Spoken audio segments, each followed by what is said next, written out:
यानंतर बातमी कल्याणमध्ये. कल्याणच्या पटेल मार्टमध्ये मराठी बोलण्यावरून वाद निर्माण झाला.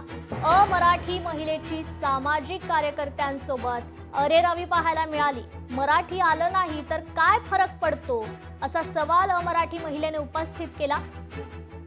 समाजसेवक श्रीनिवास घाणेकरांनी 1 महिन्याचा वेळ दिलाय. ग्राहकांशी मराठीत बोला.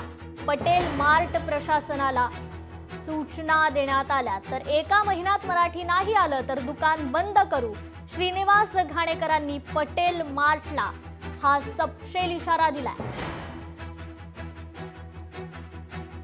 तिला विचारलं की मराठीत तुला बोलता येत नाही का?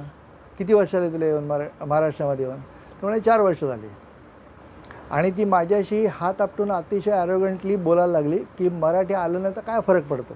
आज सप्टेंबर आहे, 15 ऑक्टोबरपर्यंत मी ह्याला मुदत दिलेली आहे स्टोअरला की काउंटरवरती किंवा पब्लिकशी संपर्क असलेल्या कोणत्याही व्यक्तींनी मराठी येत नाही बोलून मला चालणार नाही. मराठी आलंच पाहिजे. मराठी कामापुरतं का होईना पण मराठी आलंच पाहिजे. ॲक्च्युली मी ते नव्हती स्टोअरमध्ये, पण माझ्या स्टाफने मला सांगितलं की कस्टमर आले होते आणि ते मराठीमध्ये बोलत नव्हतो आम्ही, म्हणून मराठीमध्ये बोलता आलं नाही, त्यामुळे जरासं झालं बोलणं. तर मग मी आता त्यांना स्टाफला सांगून दिलेलं आहे की जे कस्टमर येतील त्यांच्याशी तुम्हाला बेसिक मराठी तरी आलंच पाहिजेत बोलता बस. आणि मग जसं पण माझ्याकडे स्टाफ येतो ते तसं मी त्यांना आता म्हणजे सांगतेच आहे की मराठी तुम्हाला आलंच पाहिजेत म्हणून. लोकशाही मराठी ऐका, पहा, जागरूक रहा.